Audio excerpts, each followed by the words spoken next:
Hello everyone and welcome to Investing by the Books, a podcast by Redeye.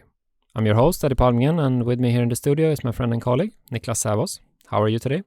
I'm really excited to speak about some of our favorite books today, so yeah, looking forward to it. Yeah, today comes a special episode as we have been invited to another podcast to talk about our favorite investing books. Which podcast is it? So the name of the podcast is CFO Bookshelf, and the host is Mark Gandy, who has done more than 140 episodes. Mark is based in Columbia, Missouri, has a consulting practice named G3 CFO, and is also a coach and mentor for other CFOs. So without further ado, here comes our conversation with Mark Gandy.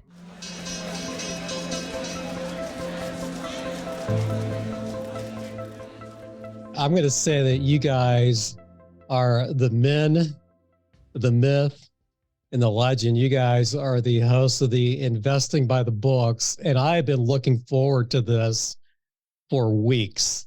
I cannot thank you enough for coming on to the show, CFO Bookshelf. Again, this is a huge, huge honor, guys. It's a pleasure being here. Thank you so much for having us. So, Eddie, start with you. Your name, just a quick bio, and then Niklas, your name and quick bio. Sure, Eddie Palmgren. I work at Redeye. I've been an equity analyst here. I've been working with our editorial department, and now I work as a client manager, working mostly with serial acquirers companies.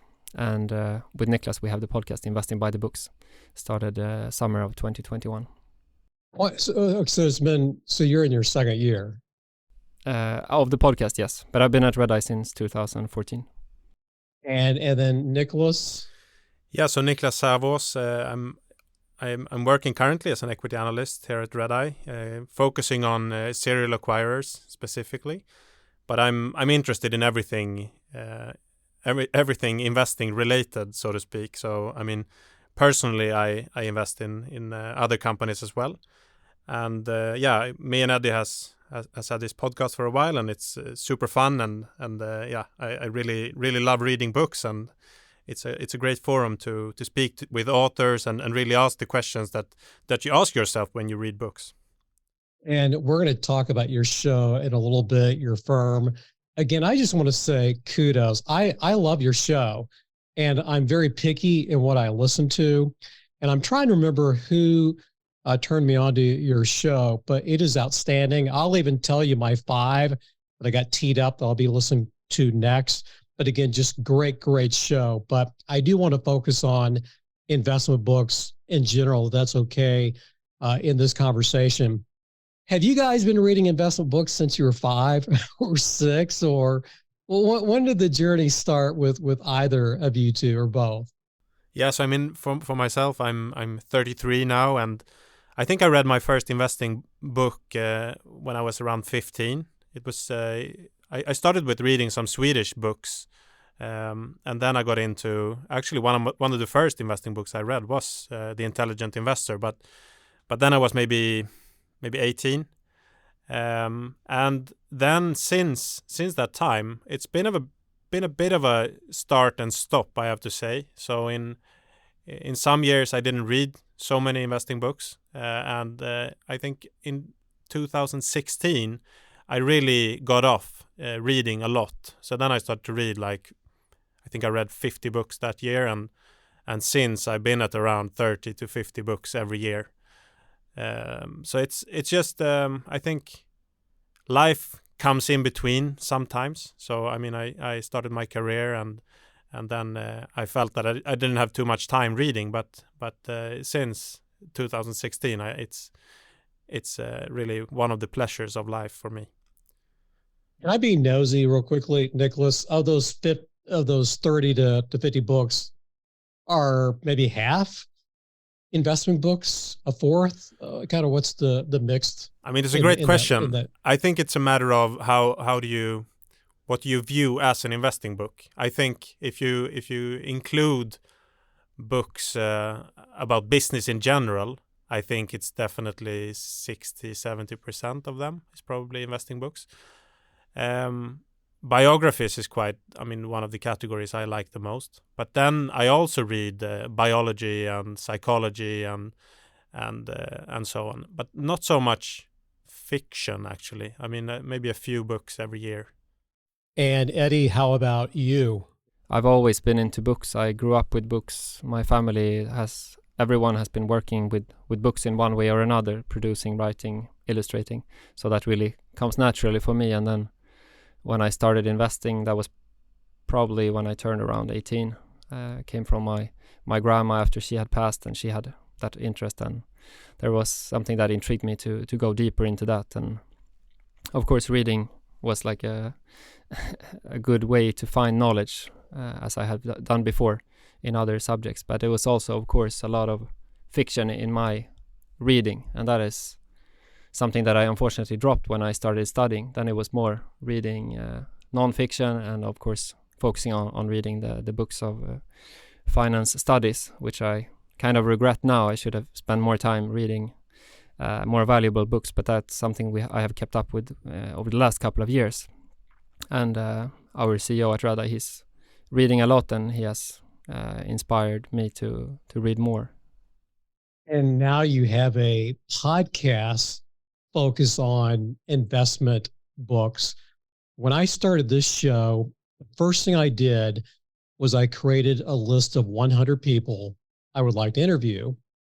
And I've gone through a majority of that list. I'm assuming you two have done the same thing. Do you have a hard time narrowing down this is who I'm going to interview? Is that a hard process, or is it easy? It's a good question. I mean, we started kind of in the same way. Investing by the Books has been a website since 2012. So, I mean, they have done book reviews for more than 10 years, and they had some connections. So it was quite natural for us to start that way. And Niklas, you have been writing since 2017 for investingbybooks.com. So that was very good for us. But then, of course, we also started listing books, both that we have read and that we were curious of reading. And I mean, we have been building this book document. Now it's passing 900 titles, and all of them are not investing books per se, of course, but we think in one way or another they can help us as an investor. So it's of course not easy to choose, and I think we need to. Now we have done about 40 episodes, and quite many of them have actually just happened because we read some book, someone recommended some person or a book to us, and we stumble upon something, and then we're interested in this, we should do an episode about this, and then it happens. So actually less planning than I thought it would be, because I really like to do the strategies, I think. What do you say, Niklas?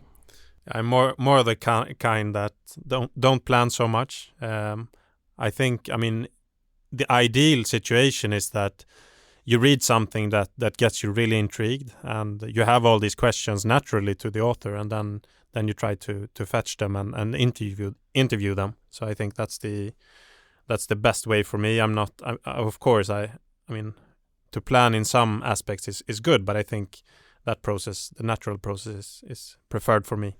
But I guess for you, Mark, I mean, you've done more than 140 episodes. I guess you have, because we have noticed that now authors and suggestions come to us a bit more, at least. So that makes it easier in one way.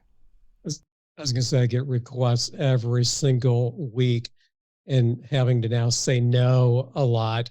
Well, let's put a pin in this. We'll come back to your podcast, because we're going to plug the heck out of it when we wrap up. So I want to turn our focus to investment books, and I just want to make one quick comment. And I got to be careful here, because I could talk about this all day. So I'll try to keep this less than 60 seconds. I am a financial guy. I've been working in corporate finance for nearly 30 years, and I love it. I would say the greatest education I've read, besides street smarts and working with some really smart people, is reading a lot of investment books early in my career. And those investment books led me, and I don't know if you guys may be too young for this, but in my 30s, I had close to 1,000 annual reports in my basement.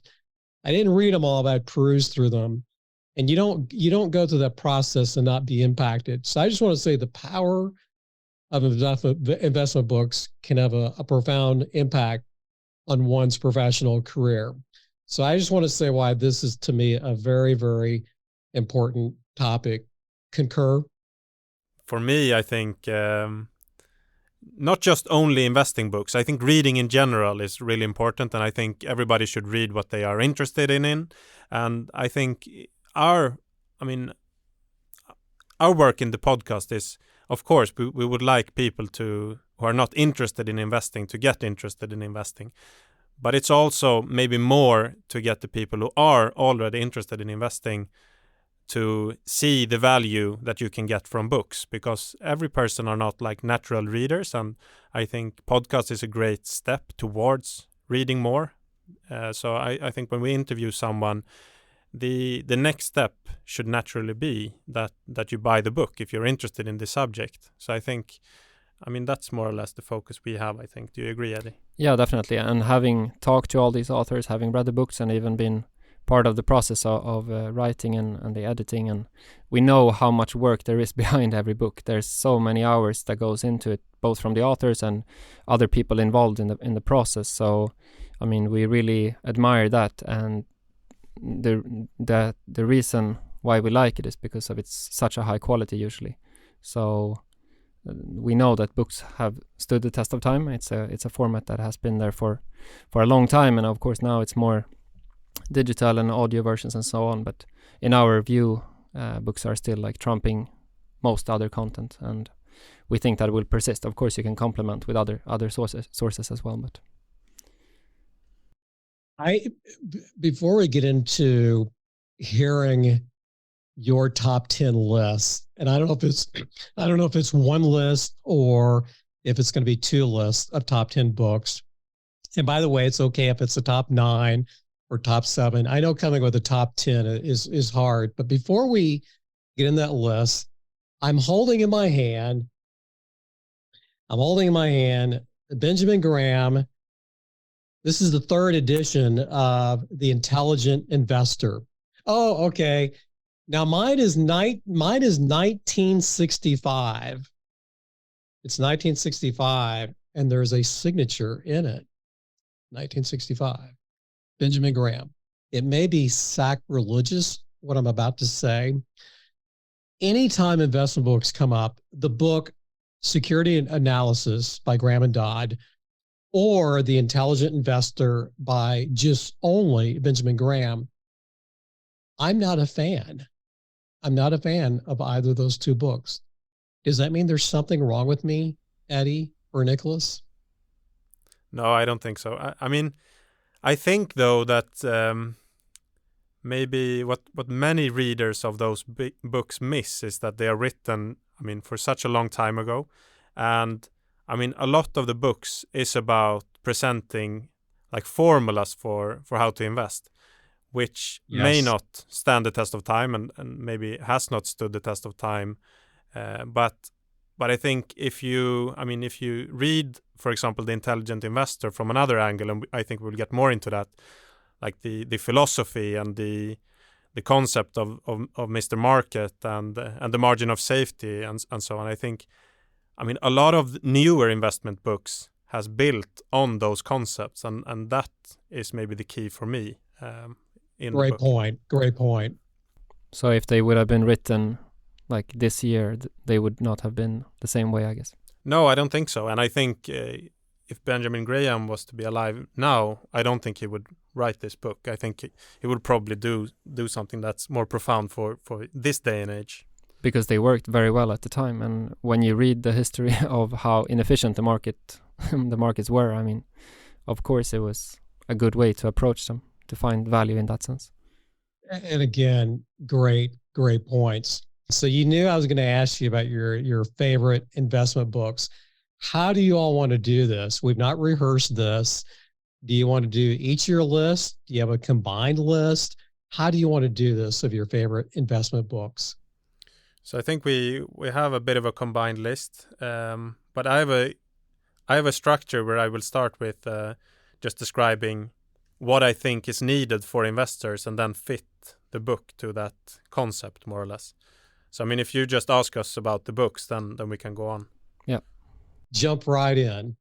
Okay, so instead of starting maybe with the book, I just want to say that I've been thinking about this in terms of what's needed for an investor, and then I fit the book into that concept. So I think, if we start with the first book, so many talk about investing being both an art and a science, but I think many miss that it's also a craft, and I think Peter Lynch tells this best in his books, One Up on Wall Street and Beating the Street. Both of them are really, light reads, I think, and it gets you going about investing in general, I think. He really tells a passionate story about how the work is as a fund manager or as an investor.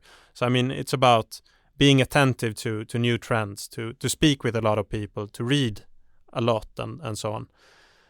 So I think, if you do all that work, in the end, you may achieve an edge on something, and then you should really bet on that. And we will come to, how you should bet on that when we talk about Buffett and Munger lately.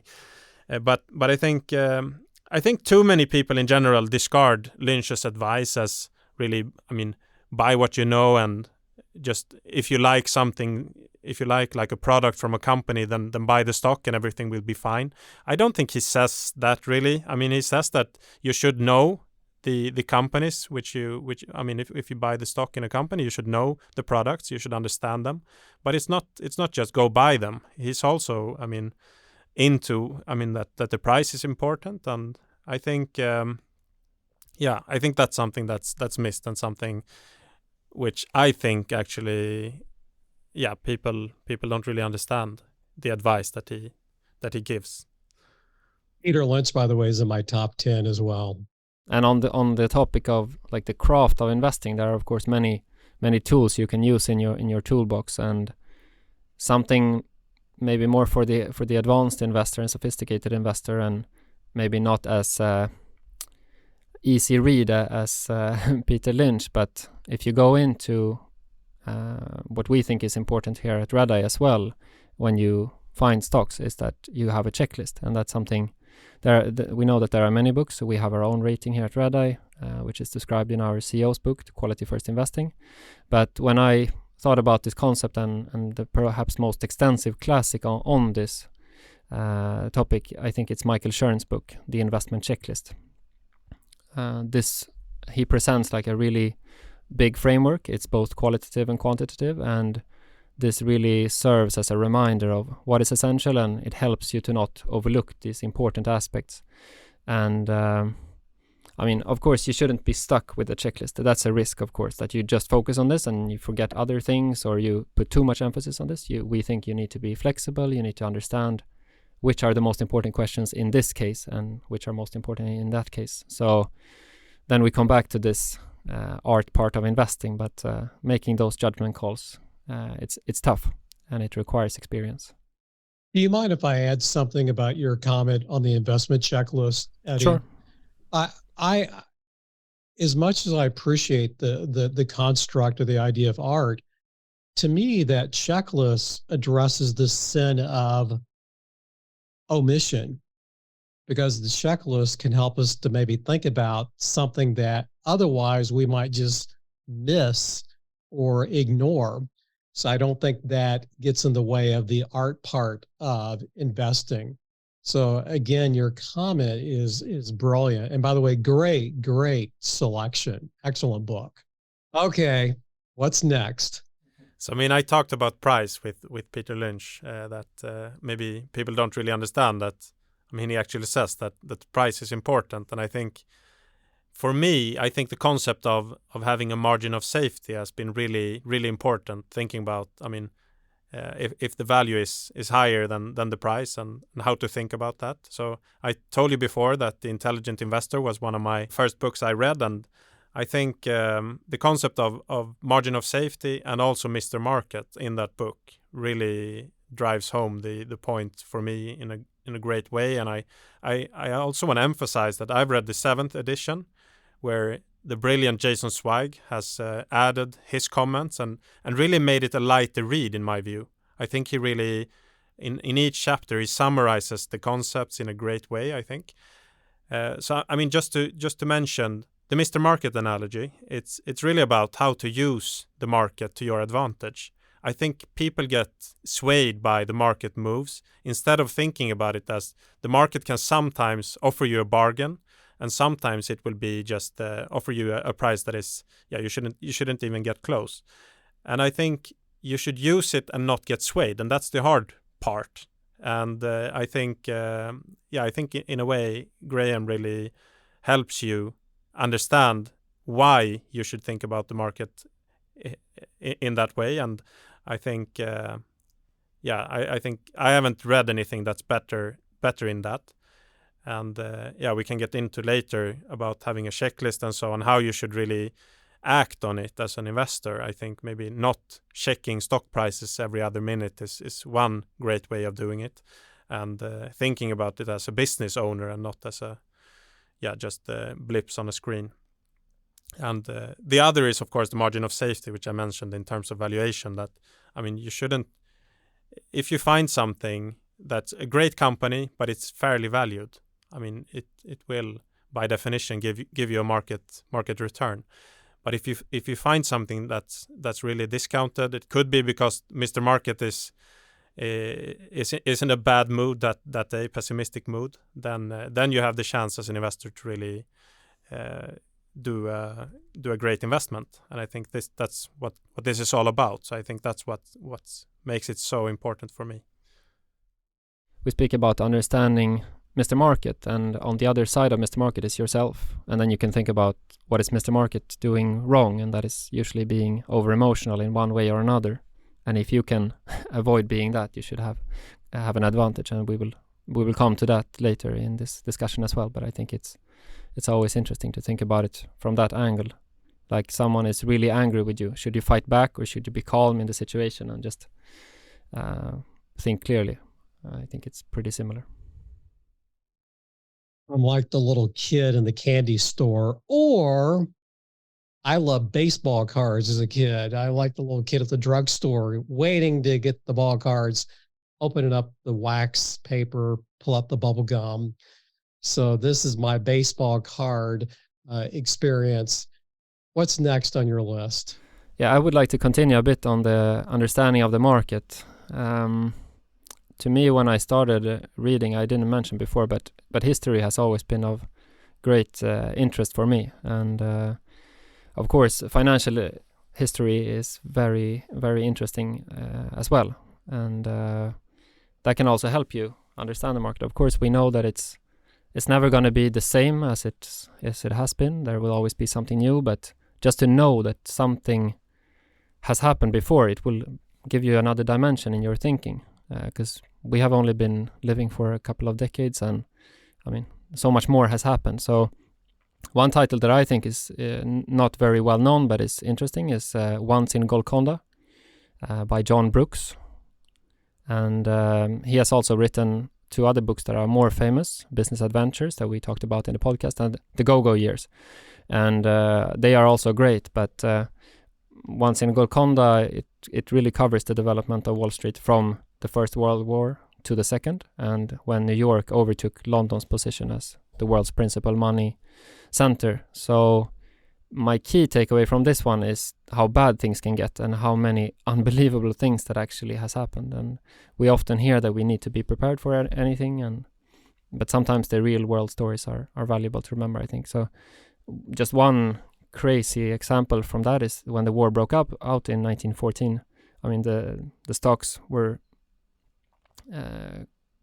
they were decreasing so much, it was sickening, and the New York Stock Exchange actually closed for nearly 9 months, and Wall Street turned into 9 months? I 9 did not months. know that. Yeah, I was fascinated as well. I mean, Buffett usually talks about you should hold stocks because the market might close down, but it has been closed down at several occasions, and this one was very long.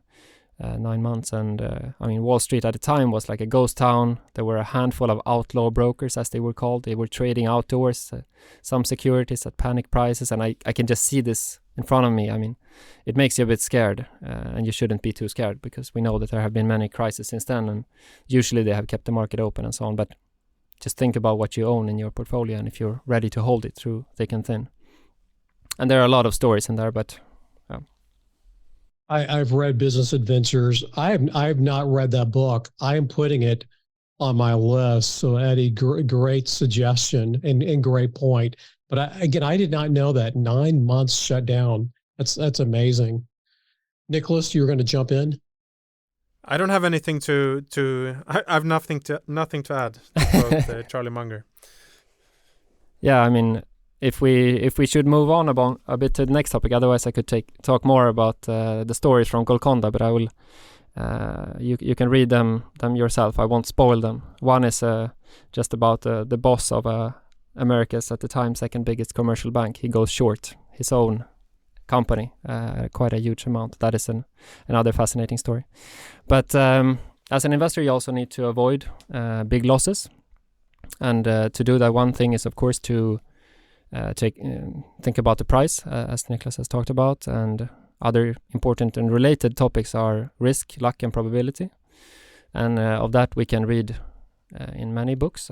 Against the Gods was one title that I reread and listened to quite recently again. But Nassim Taleb is probably the one that we would like to highlight the most.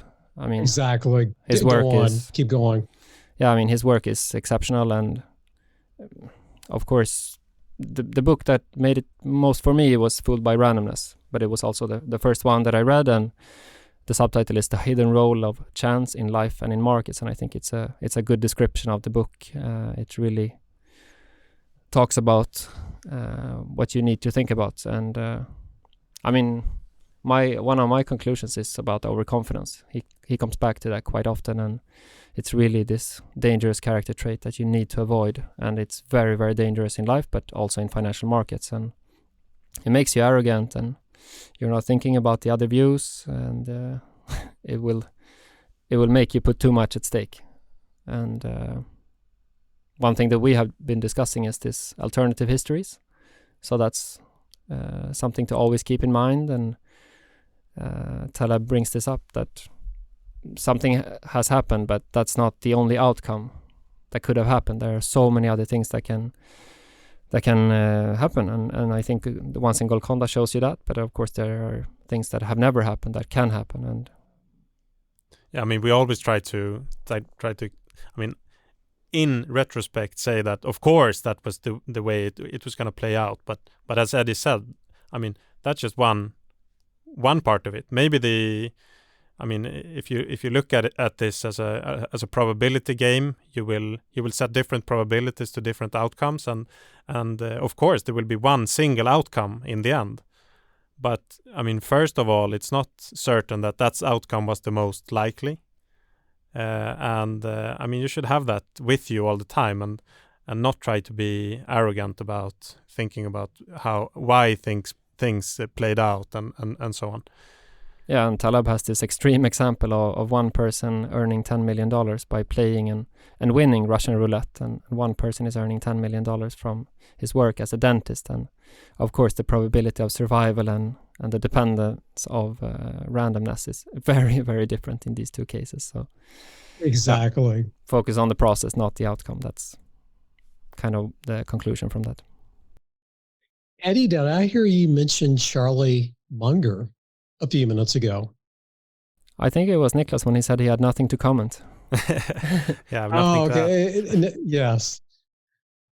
Well, I was going to say, he's not written a book, but I'm amazed that the people have not written a book, but there's been so much written about him. I will gift out during the holiday season. I will periodically gift out the Charlie Munger Almanac. And it's like a big, heavy coffee table book, but there's a ton of nuggets in it. Is that a book that you all like and recommend to others? I mean, that's the last book that we're going to talk about today. So it's definitely on our top 10 list. And I think, I mean, if Taleb is really an expert in talking about like multidisciplinary thinking, and I think if the concept of mental models is really one of the keys, I think, in terms of having different models in your head that could explain different types of things, more or less. And I think Taleb is really, I mean, there are tons of models from his books that you can that are really usable. But I think in Port Charlie's Almanac, it's also really clear what type of tools or models that you can benefit from having in life and as an investor. And then Damn Right is, of course, a good book on Munger as well and his life. Anyone who's going to talk about investment books, it's hard not to bring up Buffett. And in a way, we have been talking about Buffett on the edges because he's the one I hear a lot talking about. Now, we know where he got this, but margin of safety, Mr. Market. So I first heard those terms from him, but he'll go back and say, well, I got those from my teacher. Well, what are your favorite books on or about Buffett? Because I know you've read, I bet you've read easily a dozen books on Buffett. So I'm being nosy and curious. What are your favorites on or about Buffett? And I mean, going back to this that we talked about recently on Port Charlie's Almanac, I mean, the author Peter Kaufman has added some material from doing that book, but it's mostly the work from Munger himself in terms of his speeches and so on. And I think that's what I will talk about here is, I mean, you should read the Buffett shareholder letters. I think that's the key material that you can get from Buffett. And I think for me, that's actually, I mean, it's compiled in a book by Larry Cunningham, which we have had on the podcast before. But I just think that the original shareholder letters, it's just a great education on how to think about businesses. I mean, doing your business analysis. And I think maybe the most important thing from reading him is actually things, I mean, how to think about businesses that are good versus bad. So, I mean, maybe I think the most important thing is actually, I mean, how to think about businesses to avoid, and not maybe those that you should buy. But I also really like the history lesson that you get. I mean, Buffett has been writing these letters since his partnership days. Also in terms of, I mean, finding the great businesses, the franchise businesses that he calls them, which sustainable competitive advantages, and the examples he gives with businesses that he has looked at and bought or avoided to buy, it's just, I think it's just a perfect education for everyone interested in investing. Yeah, and then of course, I mean, the Snowball is amazing. It's so detailed, and I really love the engaging story that Alice Schroeder has written. And of course, I mean, Robert Hagstrom, his work of Buffett is, like, he was the one who really broke Buffett with the Buffett way.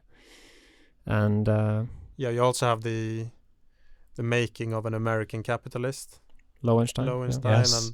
But I think, usually that's the book that's highlighted, and I think it's a great book. But I think it's so much about the situation with Salomon Brothers. So it's really, I mean, hitting you in the head in terms of the integrity Buffett shows and so on. And I think it's a great deep down into how Buffett thinks. But I think Snowball, for example, it covers, I mean, the full history of Buffett more or less, and the shareholder letters cover, I mean, all the professional life of Berkshire Hathaway and Buffett. So I think for me that's the better source materials. I was going to say I am very biased toward Hagstrom. I loved the Buffett way, and I think if you're a student of finance, that is a great starting point as well. You mentioned I think Roger Lowenstein. Again, phenomenal book. I put those are two, or you can almost flip a coin. And for me, Snowball is it's almost like candy for those of us who love reading Buffett. I mean, it's narrative, it's story format. I mean, it's his basically a biography, and I feel like it's complete. But in terms of just learning the craft, the trade, the art, again, I'm biased toward Hagstrom. I'm a big fan of his, but every title you've mentioned, huge thumbs up. One other question on your top books. If you were recommending And it may be unfair to say one book, but if you're recommending one, two, maybe even three books to someone who's new to investing, and it's like they're looking for a place to start, what comes out of your mouth? Either of you two or both? I mean, to me, the most important thing by Howard Marks is one book that I would recommend. It's a classic, but I read it quite early on, and Howard Marks has been like a legend for me, and I followed his memos ever since. And yeah, that's one that I would recommend, but it's probably because of my bias of reading it early as well. I mean, I would start with Peter Lynch. It's easy. I mean, easy reads, and it gets you, I mean, really understanding what this is all about, I think. And then if you're interested in that, I think you should dig down into more, I mean, other types of sources. Because I have 3 adult children, it's somewhat fresh in my mind. It wasn't too long ago. All 3 of them were in high school. All 3 kids, 2 boys and a girl, they have all read Millionaire Teacher by Andrew Hallam. Phenomenal story, outstanding story, feel-good story. School teacher who becomes a millionaire. Him and his wife then go to New Zealand to do work because he's able to. He saved that $1 million through his first 10 or so years in teaching. And I just think it's a great starting point. The reason I like that book as a starting point is because he gets into a topic I've never heard Peter Lynch get into, and that's the whole concept of allocation. Yes, he's into index funds versus individual stocks, but the whole concept of allocation, I think, it's explained to where a 5-year-old can understand it, and that would be someone like me with a pea-sized brain. So that's on my short list. One Up on Wall Street by Peter Lynch.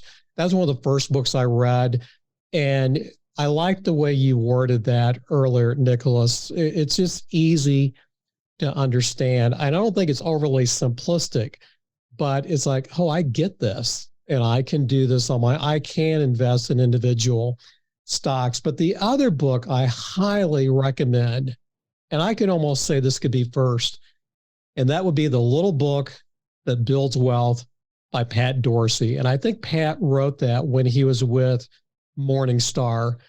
It's not that thick, and he is a big disciple and acolyte of Buffett, and he brings up moats, margin of safety, durable competitive advantage. So those are my 3. Am I off the mark? Am I in the ballpark? Thoughts? Agree? I mean, it's funny that you mentioned The Little Book That Builds Wealth, because that's one of my top 5 books, actually. I love that book. Yeah, it's a great book. And I think, I mean, I talked about Buffett shareholder letters, and that Buffett talks about this sustainable competitive advantage. But I think what really got it clicking for me was this book from Pat Dorsey. And I think he structures the different types of moats in a great way. I mean, intangible assets, switching costs, network effects, and cost advantages.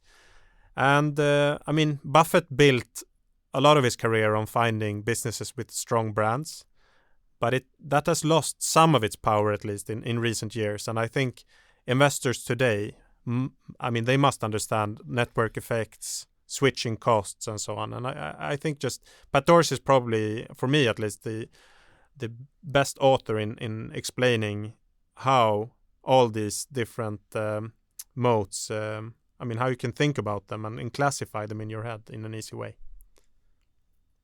When I say recently, it's been a year. I interviewed Guy Spear. Again, just one of the most delightful human beings you'll ever meet. I have a deep affection for him. We talked for almost 3 hours. It's like, Guy, you're famous. You're busy. You can't spend 3 hours with me. But he did. And even we spent about 30 minutes in the green room just jamming out on books. And I don't think this came up in the interview. It's at least not on the recorded interview. We did 2 shows out of it. I was just curious. I held up a book, or you can see this, but if you're listening to the podcast, you can't. I held up this book, and it's by the National Association of Investors Corporation, NAIC. And basically their charter is teaching investment for investment clubs. But they wrote this little book called The Investor's Manual. It's out of print. And I went through this about 10 times, and I kid you not, went through it. And it's one of the best books on investment education I've ever been through. Someone needs to write a book like this little manual for individual investors. Have you all come across this book by the NAIC? By the way, when I ask a guy that question, he picks up his book and he shows me his copy. I was shocked. I thought I was the only one who had this book. Have you all heard of it? I'm not familiar with it. Are you, Niklas? No. Another book that I mentioned a guy that I never hear anyone talk about, and it's one of my all-time favorite investment books. It's not a how-to book, but it's a book by a hedge fund manager, and he talked about investing throughout this journey. I call it the Huckleberry Finn on a motorcycle. That's my analogy. But the name of the book is Investment Biker by Jim Rogers. Is that book on your radar, or have you read it before? It's great. I've heard about it, but I haven't read it. Yeah, same. It's a fun read. Now, it was written back in the 1990s, but I think it has a long shelf life. I don't think timing has anything to do with it, but him and his girlfriend at the time, they started out in Dublin, and they drove on their, I think, is it BMW motorcycles? They rode around the perimeter of the island, and then they worked their way to the UK. Then they get into Europe. They go down to Africa. I forget when they get to Russia. Obviously, they're going to be on a ship at some points in time, but he talks about how he invested in many of the local stock exchanges. So there are some nuggets and gems throughout the book, but it's also just a fun read. And so I think anyone who reads investment books at some point, read that book. Yeah, because I guess he was looking for quality businesses all around the world. Yes, but I would think the main thing is he wanted to have a good time. He wanted to see the world, and he thought, oh, I guess I better write about this. And I'm so glad he did. He went on a similar trip a few years later. I actually started reading his second book, and then I quit. I just thought, no, you could stop at the first book. Don't do a do-over. So I think he invested just because, he had he carried a money belt with him the whole time. And so again, he'd go to every local exchange and buy, but he really didn't get into individual businesses.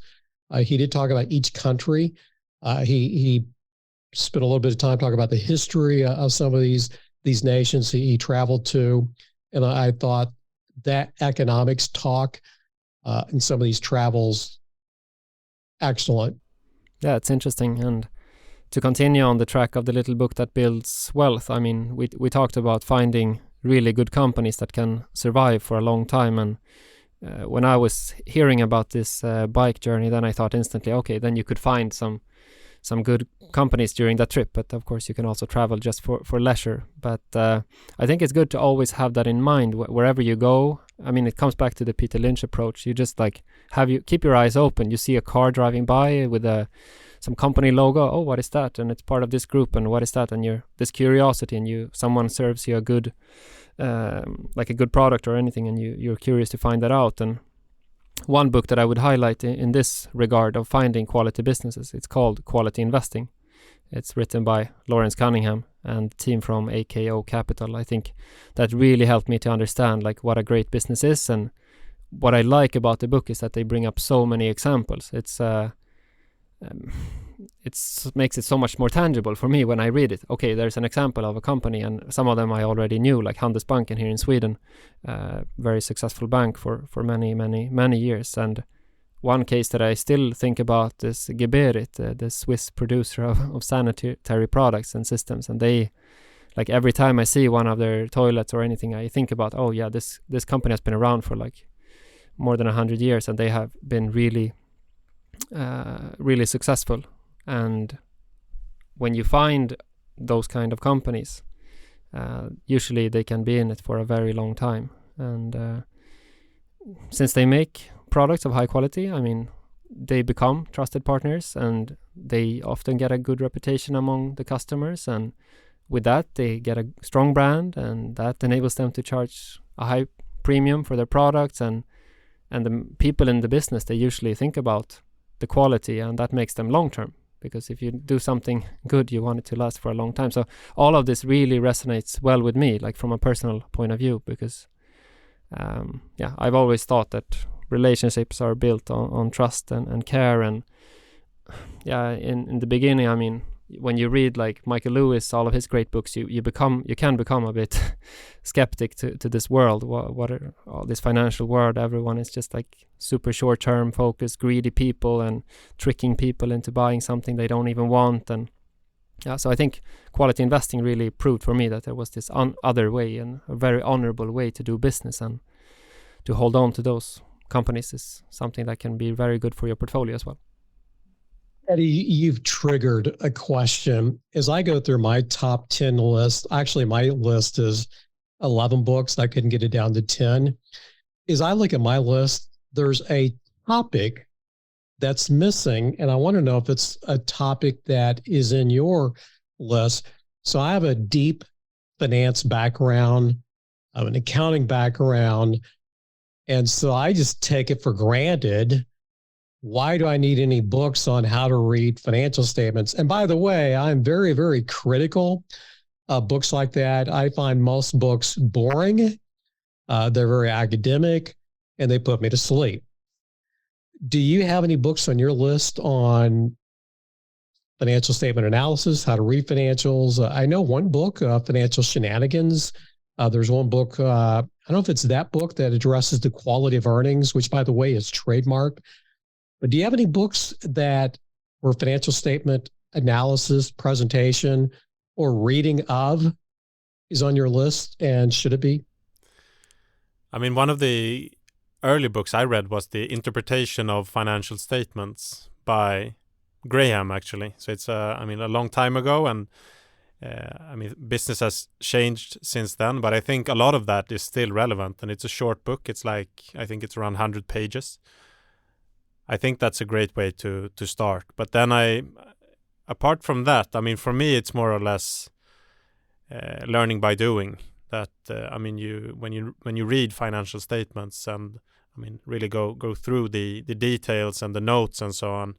I mean, I think you learn it maybe the best way by actually doing it. I would add one other title, if you don't mind, Niklas. Mary Buffett.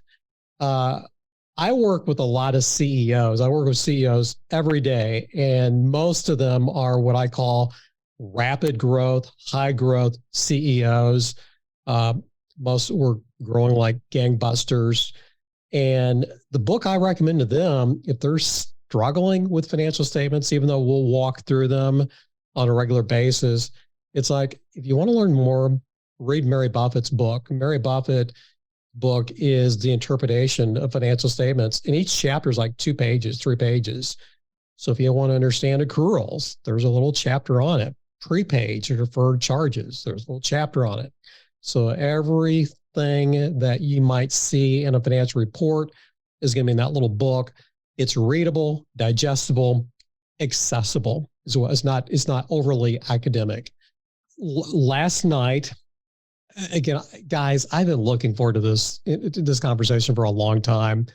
But last night I got down, so I've got one wall that you can't see. It's large bookcases, and in one shelf, couple of shelves, I do have physical books on investing. And I pulled out one book. It's paperback. I should get the hardback version. We talked about books to give to someone who's new to investing. This book is not in my top 10 because it's dense reading, but it is rich. It's foundational. It's a book of wisdom. The name of the book is A Random Walk Down Wall Street. Is that also a book that's high on your list, either of you? I think it's a great book. I read it twice, I think. It's not on my top 10, but it's not far off. I think this, again, the reason it's not on my top 10 is because is this a book that I think another person, like I talked about my kids earlier, this is not the book I'm going to give them. I think what would be good is let's have a classroom instruction about the 9 or 10 big ideas in the book. I at least just wanted to bring it up because it's rich with wisdom. But like I said, you're going to have to, I think if you're a true student of you just said you read it twice. If you're a student investing, you're going to read this from cover to cover. But I think the average Joe or the average Mary, it's going to be hard to get through this because it's so dense.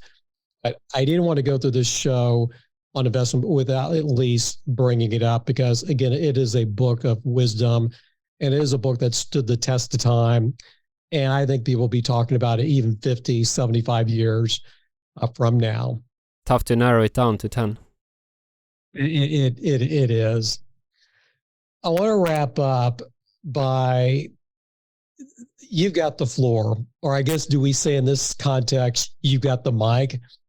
Yeah, I mean, we talked about business, we talked about valuations, we talked about randomness and luck and many aspects, but we still haven't talked that much about the people aspect. And one book that is definitely on the top 10 and that we have covered in the podcast is William Thorndike's The Outsiders.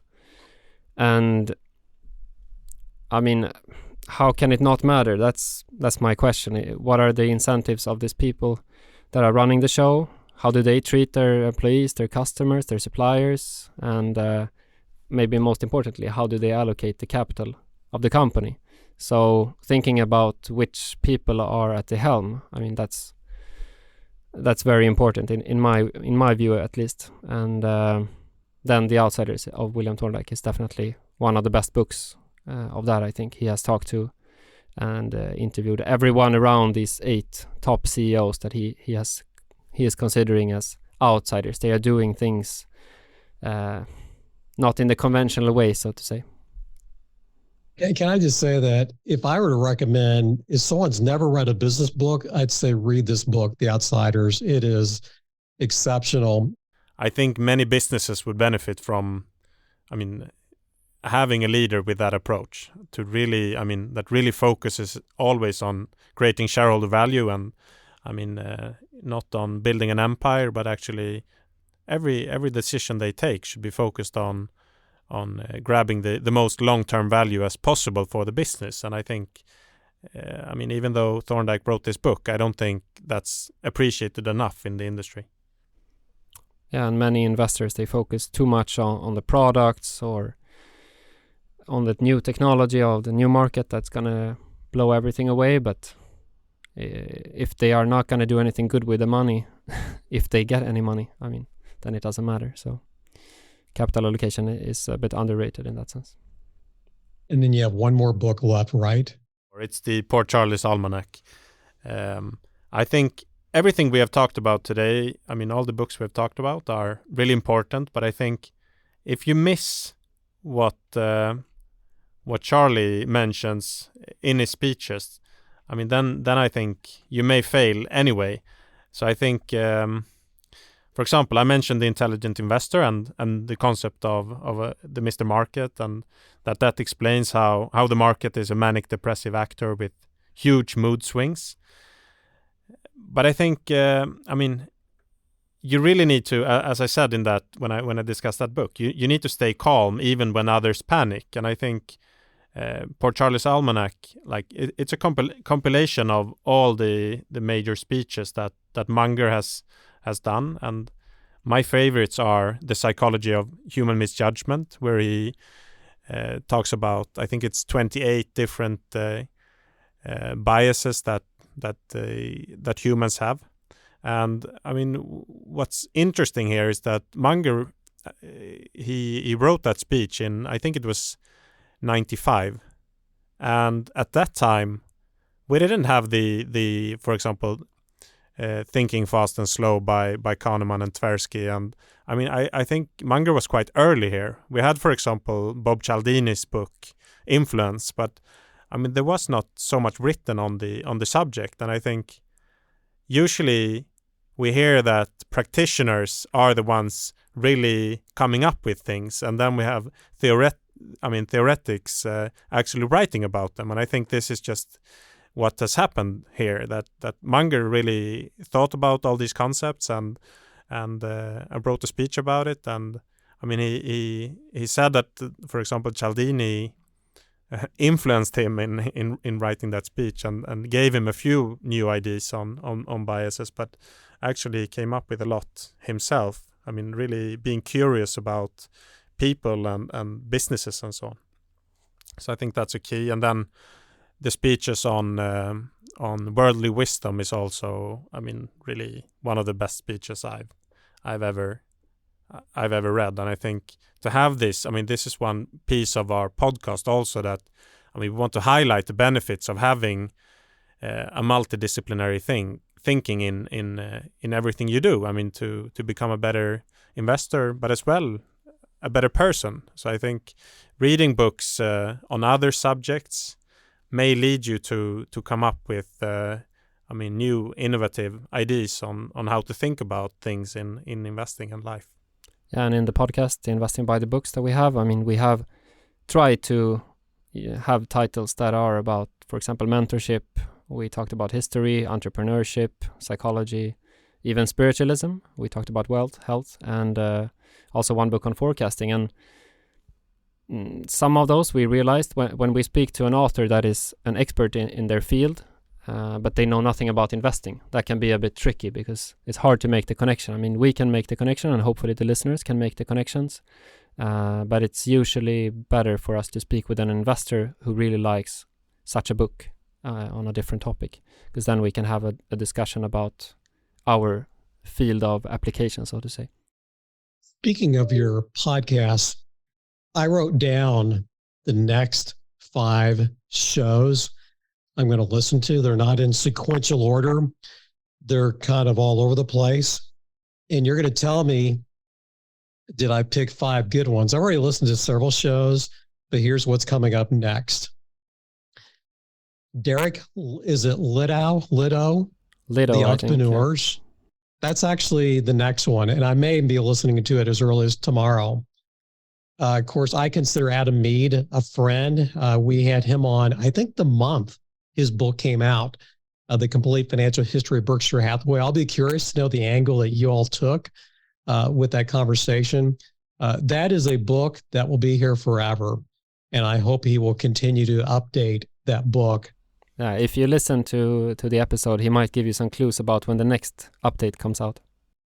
Got it. And by the way, just I like Adam, and it may be through Adam that I heard about you two, because I follow him on Twitter.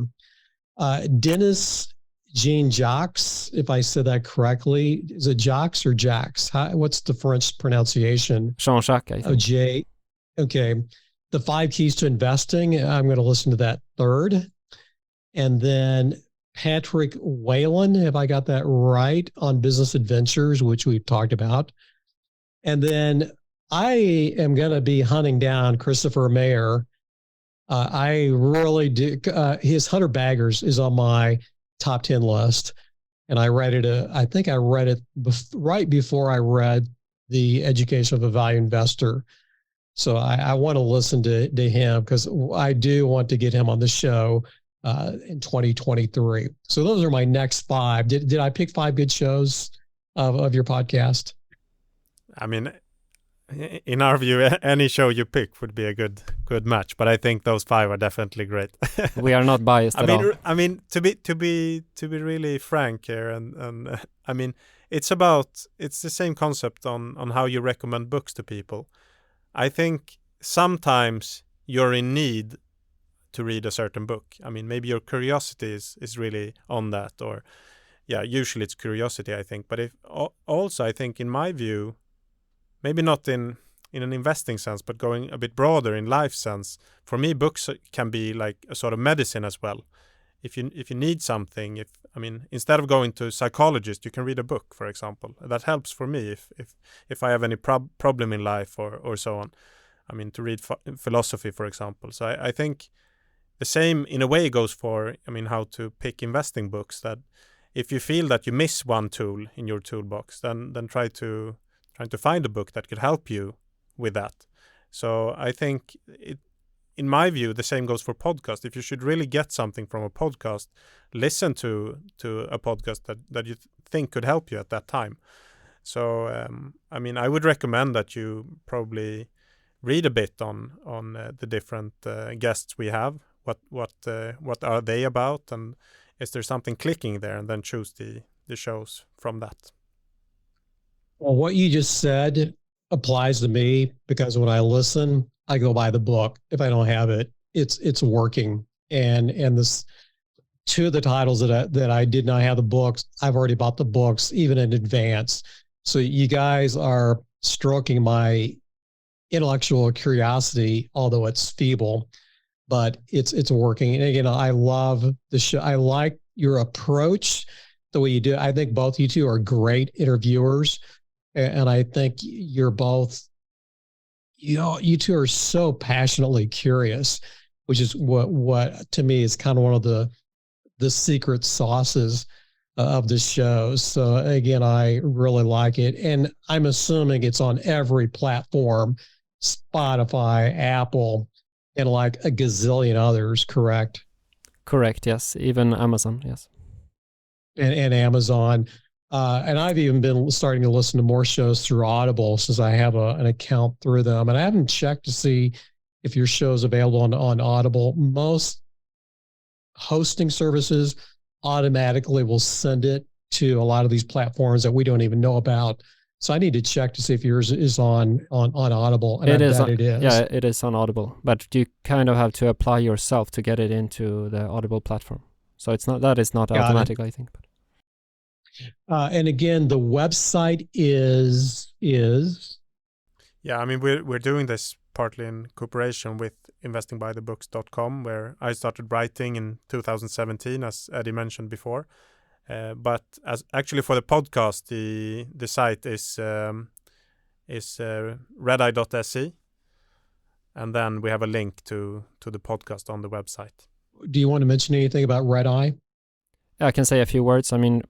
Redeye is a Swedish investment bank. We have been operating since 1999. We're based here in Stockholm, and we are focusing on Nordic companies in tech and life science primarily, and then we are targeting a global audience of investors, because we think that the Nordic region has been really entrepreneurial and innovative when it comes to both technology and life sciences.